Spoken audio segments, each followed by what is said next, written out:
I'm Liz Sumner, and this is I Always Wanted To, the podcast where I interview people who are doing things that others long to do. What have you always wanted to try?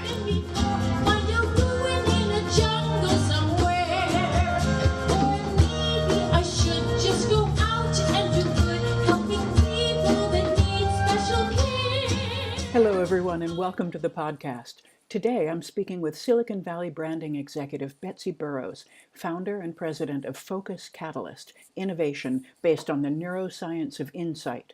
She's also the author of the upcoming book, How to Stop a Bad Habit, based on the neuroscience of dopamine and cortisol.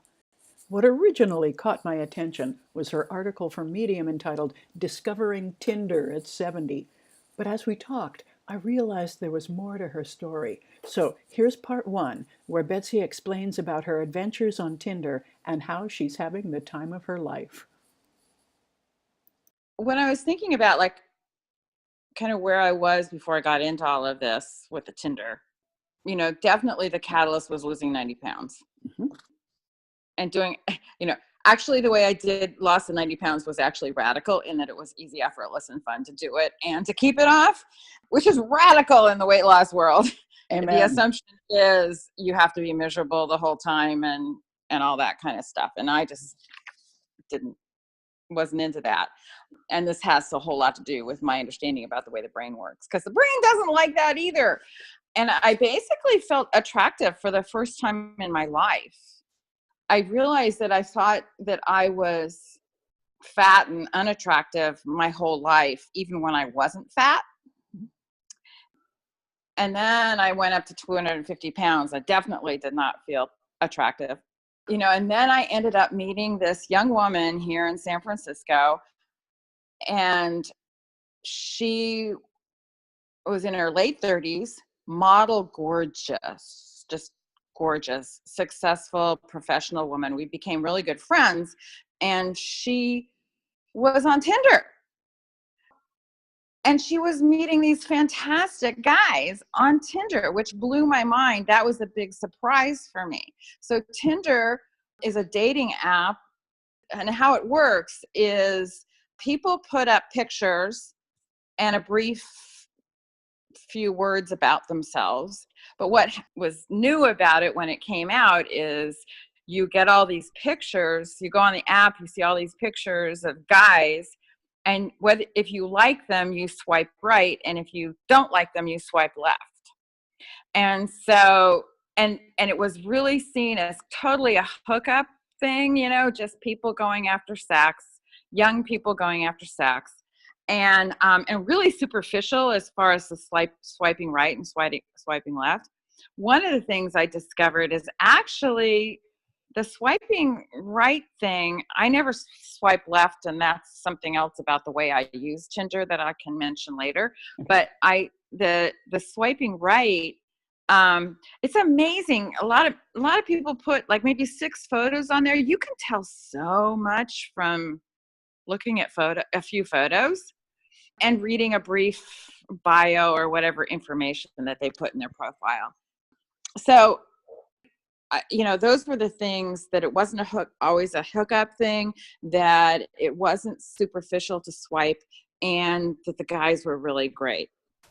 And I just watched her dating these guys and just going, whoa, I had no idea. Then sometime after that, she needed to go get headshots, and I wanted to get a headshot and a body shot for my book and all that kind of stuff. And so I had these great pictures. They really are great. Those are gorgeous pictures. Thank you. Yeah, I was really happy with them. And it was like, it's really easy to go on Tinder. And I actually, the little profile blurb that I have in there that's written is literally hers with some edits I did to it. and so I had that kind of, my after shot. I'm using my screenshot from my TEDx talk about the neuroscience of insight as my before shot at 250 pounds. So I put it up there, and a couple of things about it one of the things is I discovered there's a paid version of Tinder. Mm-hmm. You can also do it for free. The paid version of Tinder allows you to not have your age on it. And, one of the things that I've had my whole life, and very lucky, I've always looked younger than my age. Mm-hmm. And I just really didn't want to put 70 up there. 70, Yeah. 70 has a meaning. I know. And and then I discovered that when you do that, it's called Tinder Gold. When you buy it, it means that you get to see the guys you see have already liked you, swiped right on you. Oh, okay. Which was great, to see that. So I'm sure I can go to some other part of Tinder and not have that, but I just stick with that. And then I only swipe right out of that. Mm-hmm. And one of the things about Tinder is it's so many so little time. There are more men every single day. I started February this year. I'm sure well over 1,000 have swiped right on me. Wow. I know. Wow. I know. Oh my God. And what age range? So you can just, define your age range.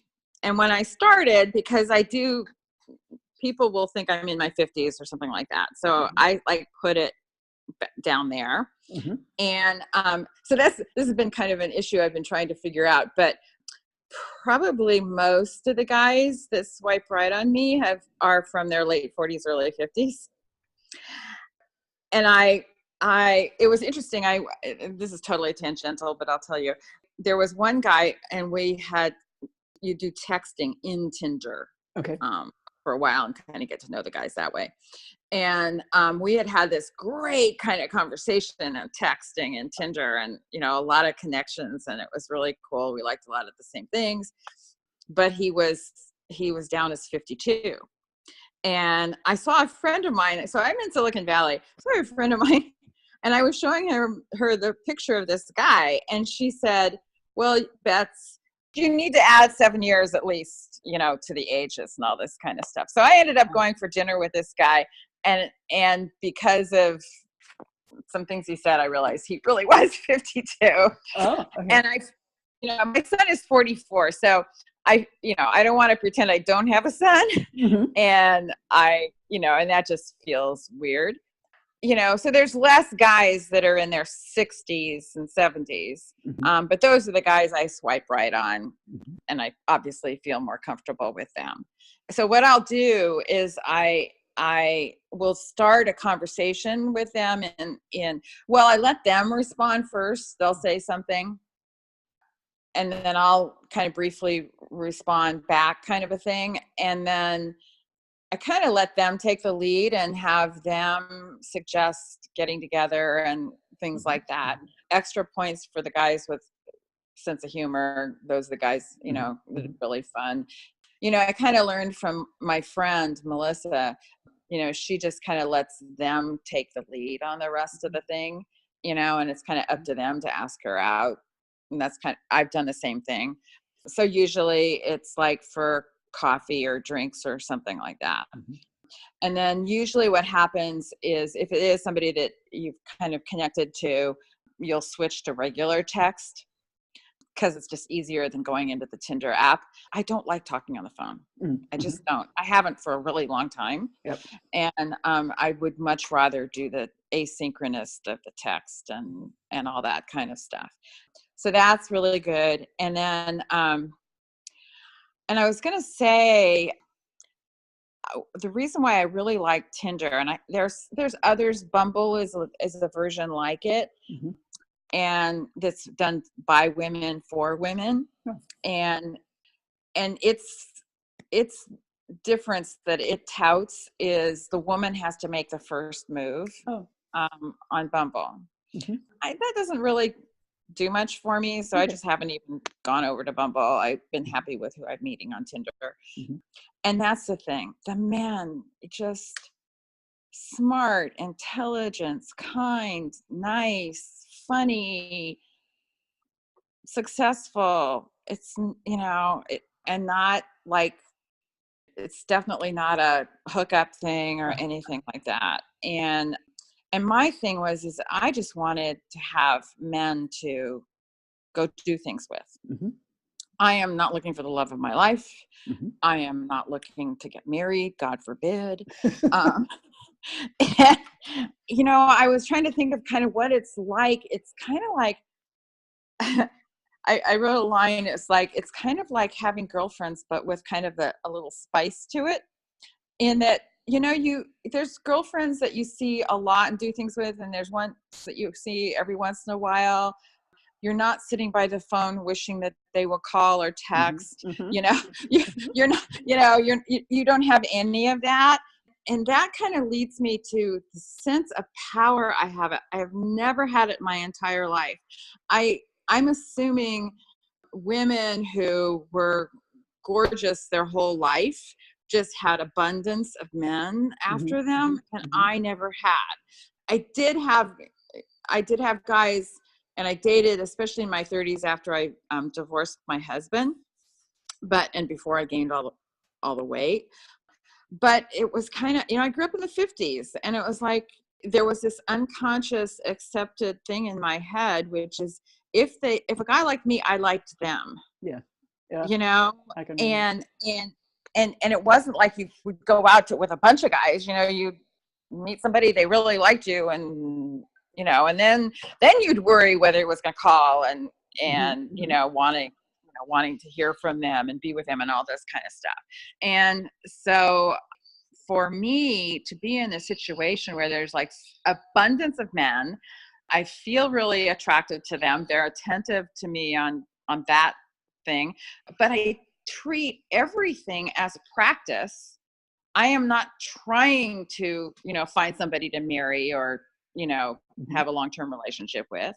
I have a level of I don't care kind of thing going on. And it's like, I could care less whether I hear from them again if I meet them for coffee or not, because there are so many men, and there are more every single day. I mean, I don't go on. I go on to Tinder periodically. I'm not like on there all the time, but if I even went on every day, there'd be new guys every day. So I don't care, kind of a thing. And which is just incredibly powerful. I feel so unbelievably lucky to be 70 and experiencing this. It's just crazy.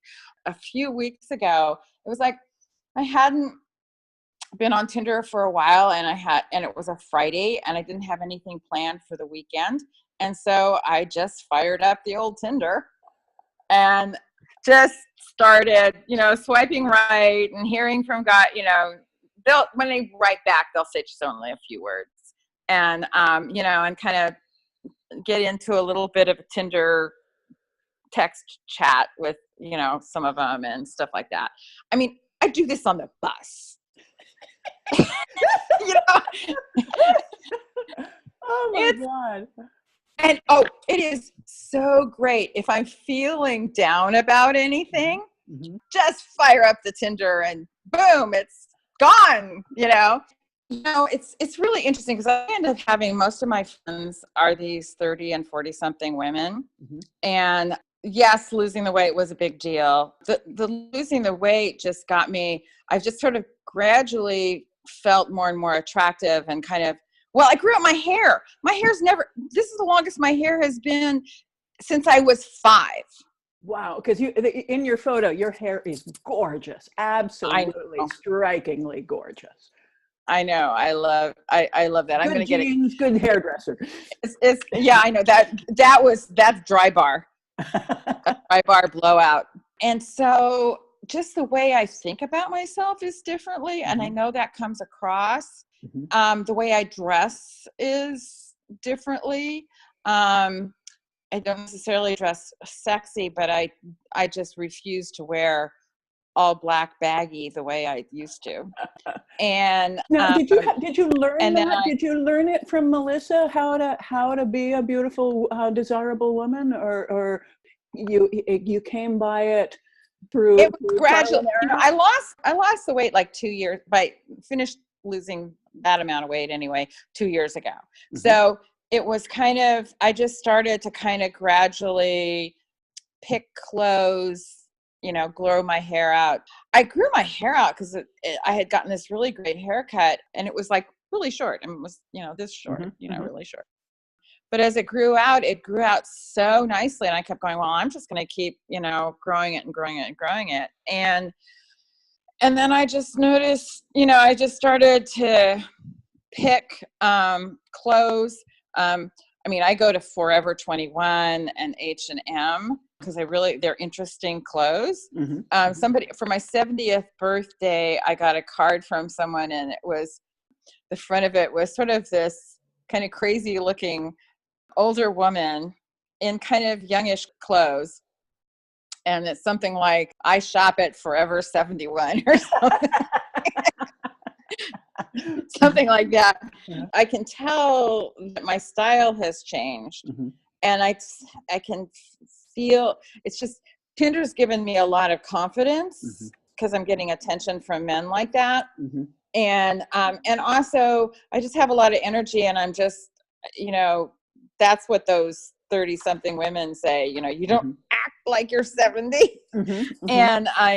And they just want to do things with me. It was like last week to this fantastic Stravinsky concert at Davies Hall in San Francisco. This week was at Tosca, and I hadn't been to an opera since 8th grade. But these women, smart, interesting, fantastic women, and I resonate with them, and they with me. So, but I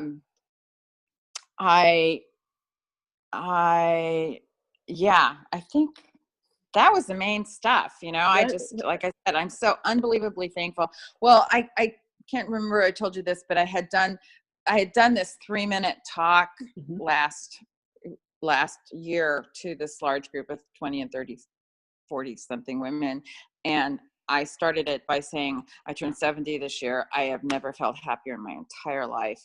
I finally figured out how to make it easy, effortless, and fun to lose 90 pounds and keep it off. And I'm having the best sex of my entire life. So yeah, that's kind of my story. Wow. Oh, that's so great. What would you tell somebody who is thinking, oh, wow, I love what she's saying, but I don't think I could do that?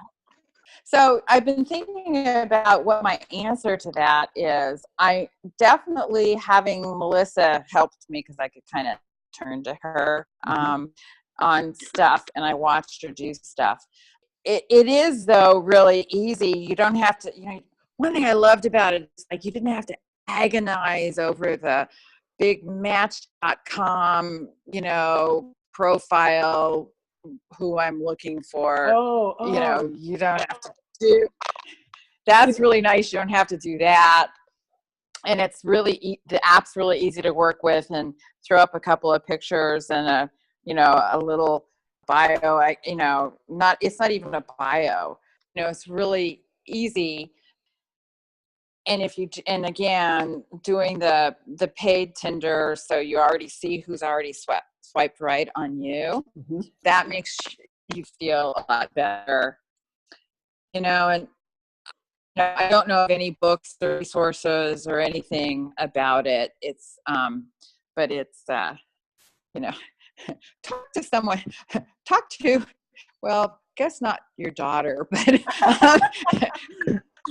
talk to someone who is on Tinder. I think, and the thing is you can go on Tinder and, put one picture up there and no profile, no words, just one picture, get on Tinder and start looking at the guys, especially, and the thing is like, again, you're paying for Tinder, but to get the ones that are swiped right already on you. But you know, you don't have to do anything. You never have to respond to them. You just can go on. You might spend a few bucks to get on Tinder Gold, but just see who's already swiped right on you. See if there's anybody interesting. Usually it's the guys will write kind of a hi little Tinder text, you know. And it's really cool. It's like when you swipe right on somebody that has already swiped right on you, this little thing comes up and says, it's a match, you know. So the guys feel good because, you know, I mean, everybody feels good if you've been swiped right. Yeah. And, you know, and just see and just keep it really simple. Like I said, I don't really say a whole lot in texts when I'm starting. I just, you know, and I'll use, you know, a smiley emoji or something like that. And, you know, see if it works, striking up a little Tinder text conversation and see what happens. Oh, that's great. That's great. I like the idea of just taking a look at seeing who's out there. Oh, Betsy, thank you. It's a pleasure meeting you. And wonderful to meet you. I'm excited about what you're doing and your site as well as your podcast and everything. It's really great. Thank you. And I am so grateful for your time and your wisdom and your stories. I think this is going to be great. That was part 1 of my conversation with Betsy Burroughs. In part 2, Betsy explains how she lost 90 pounds with a process she developed that was easy, effortless, and fun. So be sure to stay tuned for that. I'm Liz Sumner, reminding you to be bold, and thanks for listening.